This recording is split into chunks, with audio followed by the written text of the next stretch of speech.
Let's say you're out for dinner and there's a young chap next to you in his 30s, and he says, "Dr. Willett, you're the most cited nutrition scientist in the world. Help me out. I go online, there's one person saying to eat like this, and the next person seems to be saying the opposite. What food should I be eating, or what principles should I be thinking about if I want to remain in good health into my 60s, 70s, and hopefully beyond?" Well, first of all, be careful about going online because you can find everything there. And in fact, it's very hard for someone not deeply in the science of nutrition to sort through all the misinformation that's out there in the general media. But actually, it's not too complicated. Most people are going to get most of their calories from carbohydrate. And so it's really important that those be healthy forms of carbohydrate, basically whole grains. Second, most of us will get quite a bit of our diet calories from fats. And so it's really important that they be mainly healthy fats like olive oil, canola oil, soybean oil. Of course, plenty of fruits and vegetables and a wide variety is important. As for protein sources, emphasizing plant protein sources like nuts, legumes, soy products, beans being, of course, counted as legumes. Keeping red meat quite low if you want to have it at all, about one serving a week perhaps. Or if you like a big 12-ounce steak, maybe have it a few times a year or once a month, but not large amounts of red meat for sure.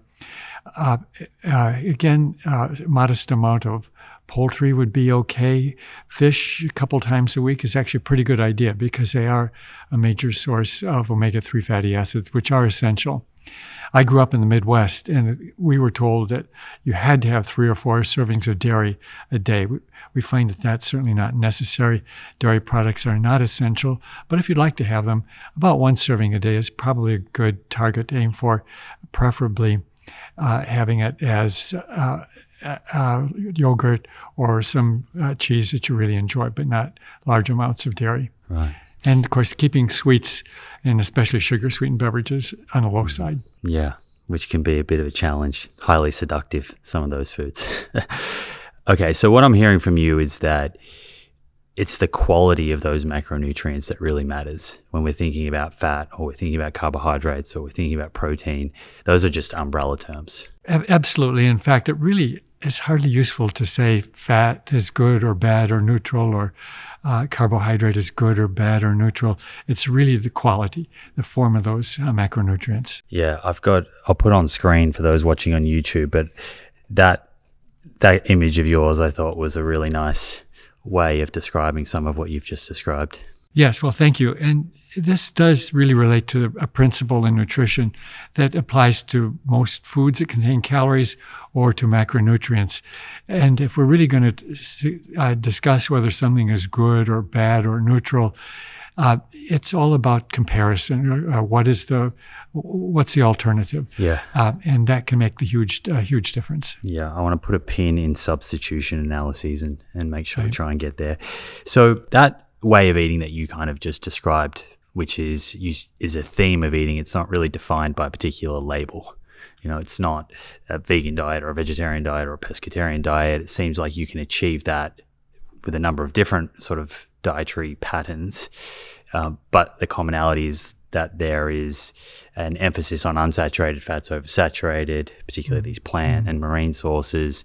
There's an emphasis on unrefined carbohydrates, particularly whole grains. And then there's an emphasis on including or emphasizing more so this plant protein and de-emphasizing some of the red meat. Dairy can be included, but probably should be careful, I guess, about the dose and how much of that we're having. How is the average adult in this country faring when it comes to kind of meeting those recommendations?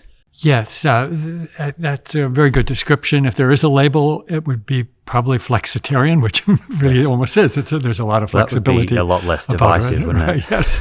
Yeah. Unfortunately, the average American is not doing well at all in terms of diet quality. There have been various scores to assess diet quality, and they usually come in at about 50 out of 100.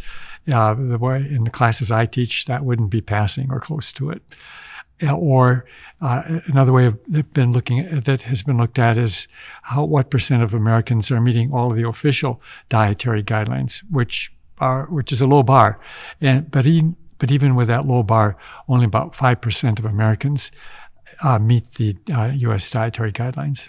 What do you think the effect of that is on health? So if we think about today's chronic disease burden, and I might get you to expand on maybe how that's changed over the last 50 or 70 years, but what's the magnitude of effect that a sort of suboptimal diet would be having on the diseases that we see relative to, say, living a sedentary lifestyle or smoking or drinking a lot of alcohol? Well, a poor diet quality certainly has many adverse effects on many diseases, cardiovascular disease, type 2 diabetes.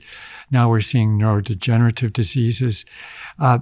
Very broadly, we see if we shifted to a healthy dietary pattern, we could prevent about 20, 25%, maybe 30% of premature deaths. But it's not just about living or dying, it's about quality of life as well. And we do, for example, having type 2 diabetes, we can treat it and we can help people, but it's still a major burden on the quality of life. Or premature cognitive decline is something that's clearly devastating, and a healthy diet can make an important difference. Now, of course, a healthy diet isn't going to solve everything. It's really important that we include physical activity, not smoking, avoiding alcohol. And we do see if we do all of those things right, we can add about 10 years of healthy life expectancy, not just living longer and being in a nursing home, but 10 years of healthy living. Yeah, so these are really important impacts. Howdy, friends. The Proof team and I wish you a happy new year, and we're grateful for your ongoing support of our work. As a special thank you, my team and I have created the Living Proof Longevity Challenge, which begins on February 1st. It's a zero-cost, 12-week challenge to build science-backed health habits to optimize your physical and mental well-being, reduce your risk of chronic disease, and help you live longer. Head over to theproof.com/livingproof for more details and to download your copy of the Living Proof Longevity Challenge. Do we need more studies? Like, where do you feel our level of understanding is at? Is it that we need more studies to further understand how nutrition is affecting chronic disease, or do we know enough and it's about finding ways to actually implement that knowledge? This has certainly shifted over time. That the reason we started our long-term studies was back in the 1970s. I was just getting started in my research career, and I was looking at the dietary recommendations that were being made, like avoid eggs and other recommendations, for example, 3 servings of dairy a day. And I started looking at what evidence there was to support those recommendations, and there really was none. It was guesswork based on the best available evidence, but that was virtually no evidence. You would have thought that there would be evidence showing that if people ate 2 eggs, they had high risk of heart attack. There are more than 2 eggs a week, they had high risk of heart attack, but there weren't any such studies. There were not studies looking at the optimal amount of milk consumption, for example. So I decided that we should really set up some long-term studies so we could track the diets of hundreds of thousands of people and find out what happened to them depending on what they ate. And of course, controlling for lots of other variables like physical activity and smoking that might be correlated with diet. So we did enroll over the next couple of decades about over 250,000 men and women, and we've been tracking those wonderful participants and learning about what a healthy diet can look like. And we've learned a lot during that period of time, and we do have a pretty good picture very broadly of what a healthy diet has looked like. And it's not just our study, but lots of other studies have confirmed the same kind of big picture. So I think you're absolutely right that today we need to be putting more emphasis on how we help people move to a healthy diet, where we have good evidence about what that looks like. That said, there's still a lot to be learned about, say, just vegetables. They're very different kinds of foods. What does a carrot have in common with a head of cauliflower?